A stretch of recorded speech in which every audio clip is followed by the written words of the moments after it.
Are you struggling to use your iOS 8 or later devices with Xcode? You're not alone. Many developers face this challenge, and today we're going to tackle it together. I completely understand how frustrating it can be when your development environment doesn't play nice with your devices.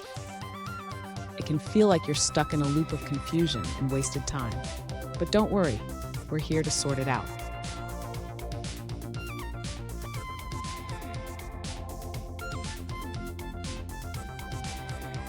Here's the specific question we're addressing. One user asked, how can I use my iOS 8 and later devices with Xcode? This is a common concern, especially with the rapid updates in both iOS and Xcode. Let's dive into the details. So what's the issue here? Compatibility between Xcode and iOS versions can sometimes be tricky. Each new version of Xcode supports specific iOS versions, and if you're not on the right version, you might run into problems. Stay with me.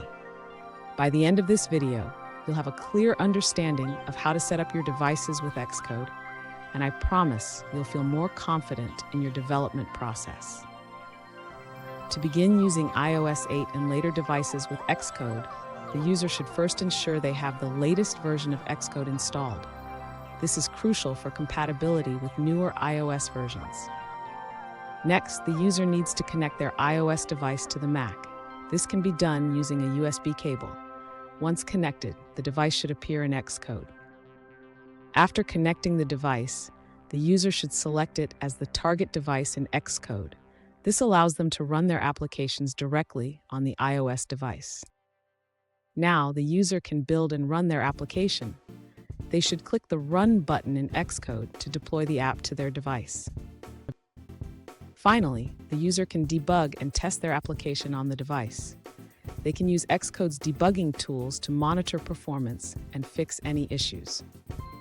Fun fact, did you know that the first version of Xcode was released in 2003? It has come a long way since then, evolving with each new iOS release. Now let's look at the answers provided by other users.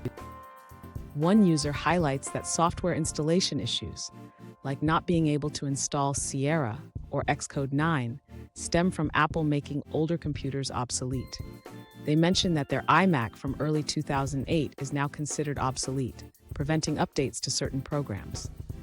This user expresses frustration over needing to replace a functioning machine just to run apps on the new iOS 11. Let's take a moment to review another user's answer.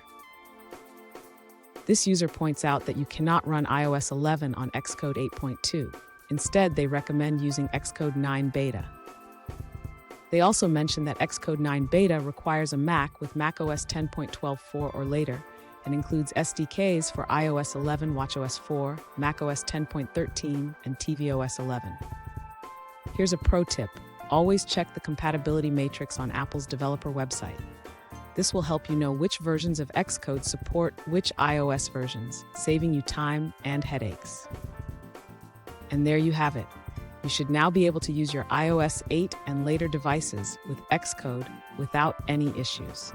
If you found this video helpful, please subscribe for more tips and tricks, and remember to keep your development environment updated.